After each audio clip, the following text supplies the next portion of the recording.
Good morning, some guy. This is a huge problem. Families changing code status whenever someone loses the decision-making capacity. How do we actually fix this? This is an awesome question. Unfortunately, this does come up. A family member made their own decision and changed their code status to no code or DNR, DNI, at other facilities.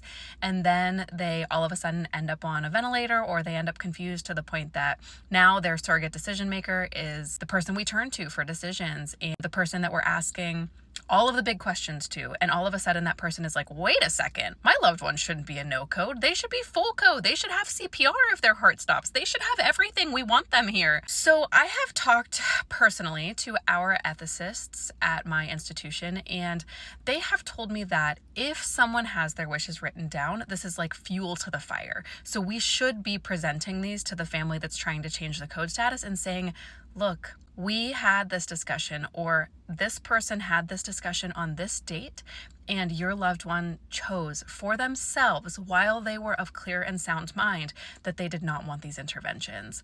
I think a lot of times if we bring that up and we really present it as your loved one made their own decision, please don't change it, then a lot of times family members are like, oh, okay, I did not realize that they even wrote it down, so they must have really meant it, and then therefore we won't change it. Now, I've actually had family members that are very pushy about this, and our ethicist essentially said that if a family member says, I had a conversation after that was signed and they told me that they would want to be full code, then essentially we have to change it because we were not involved in that conversation, and it could have happened. It could have happened that they did change their mind and didn't change their mind in the chart. But this is definitely a big problem, and it's so uncomfortable as the healthcare providers to change this code status if we see that someone had a DNR, DNI in the past and said to someone that they didn't want to go through this. Definitely let me know what you guys have seen in your own practice and in your own hospital settings. And if you're an ethicist, I'd love to hear from you. I don't know if there's any ethicists on social media, but I think this definitely needs to be a conversation because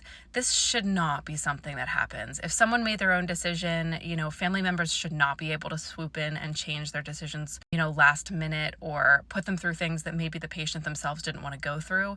And I think unfortunately that's done, out of a place of love, but also out of a place of anticipatory grief of loss, of losing this person. So let me know, guys, what are your thoughts? This is a great question. Thanks for this one, some guy.